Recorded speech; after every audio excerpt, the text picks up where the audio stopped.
Today we are going to be discussing again the way of the superior man, and the two chapters I'm going to read today, or to talk about, is chapter 4 and chapter 8. They're very valuable chapters and has helped me immensely in realizing how to know if I'm faking or if I'm being real with myself and if I'm being truthful to myself. He talks about living at your edge and not faking it. And what he means by edge is basically, in a sense, to go past your discomforts lovingly. But he also explains that you shouldn't be forcefully going past your discomforts by doing crazy shit. Which is quite interesting because I've done that as well. We overcompensate for everything, but it kind of like a hustle mentality. You just work, but you're not actually processing what's kind of going on. You're just kind of like doing, in a sense.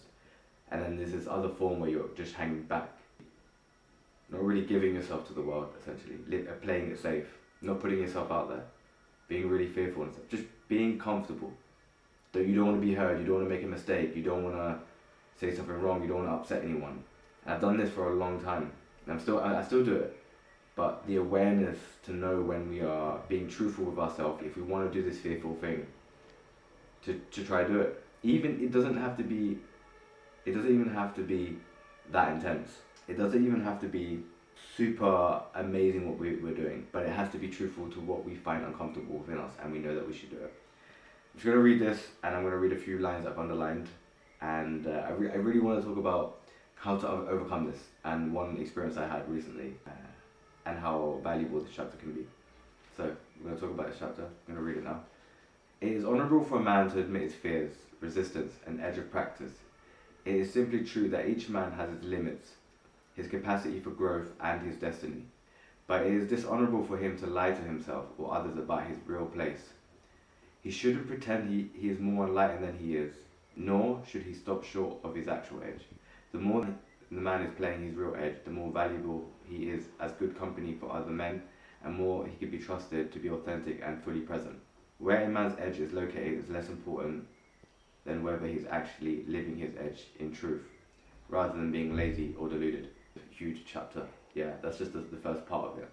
It's very interesting how a lot in my life I have hang backed. There's little things like you want to ask a question and you're in a group situation, but you don't ask it because you're scared to ask the question. You see a really attractive girl that you're attracted to, and you don't approach because you're scared of what she might think or being rejected.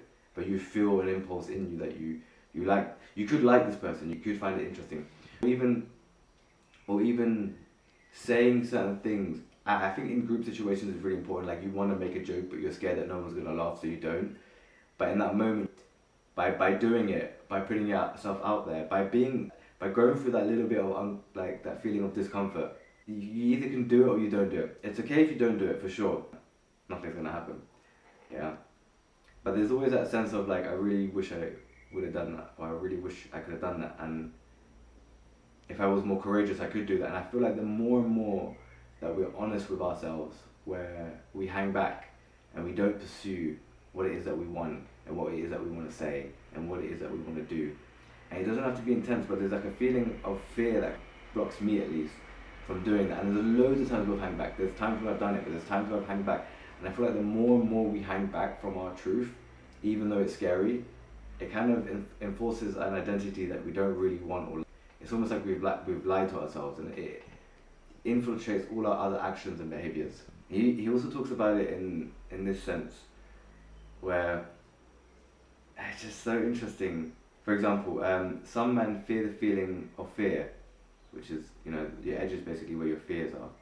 Some men fear the feeling of fear, and therefore they don't even approach their edge. They choose a job they can do well and easily, and don't approach their fullest giving of their gift. Their lives are relatively secure and comfortable, but dead. They lack the aliveness, the depth, the inspirational energy. That is a sign of a man living at his edge. Again, it's just talking about how we, by not doing that, by not committing with what it is that we want, and by hanging back because we're so scared of fear, that it just sucks the aliveness out of our souls, essentially. and that must like dilute in how we interact with people, and how we talk, and how we dress, and how we like the things that we do. We're always playing it in this weird safety thing. It's almost like fear is essentially trying to protect you from, because fear has only known fear up until that point. You know, we stay safe if we don't do this. It's safe. But what happens if we start to try to do the thing that we're scared of, regardless of what it is? It's just, and there's another part that I want to talk about. Honor your edge. Honor your choices. Be honest with yourself about them. Be honest with your friends about them. A fearful man who knows he is fearful is far more trustable than a fearful man who isn't aware of his fear. And a fearful man who still leans into his fear, living at his edge and putting his gifts out from there, is more trustworthy and more inspirational than a fearful man who hangs back in the comfort zone, unwilling to even experience his fear on a day-to-day level. This is incredibly huge, because it's so easy not to experience a fear. It's so easy just to not do it. Just to not do it. And the example I have is where now I'm literally going to a BJJ tournament, Brazilian Jiu-Jitsu tournament, and you're going up against other men, and there's obviously a competition scale, and I'm going there with my friends, and I have been putting off signing up for so long, and I realized because I'm just scared. I'm just scared of I'm scared of failure, I'm scared of losing, even though I've lost before, but I'm scared to lose again in front of people's eyes and people see me as a loser. I'm scared of, because I haven't been practicing so much, that people will find out how much I haven't been practicing. I'm also scared of the pressure. I'm scared of the pressure that I am there when I'm there. And last time I felt like I didn't give enough of myself, because if I didn't go all in, I thought when I would lose it would be okay. But if I did go all in and then I lost, I would feel like a failure. But I think that's a really wrong way to think about it. It's almost like you hang back to keep a part of yourself like kind of quote unquote safe, but it's actually not safe at all. So yeah, which is really interesting, which is really crazy.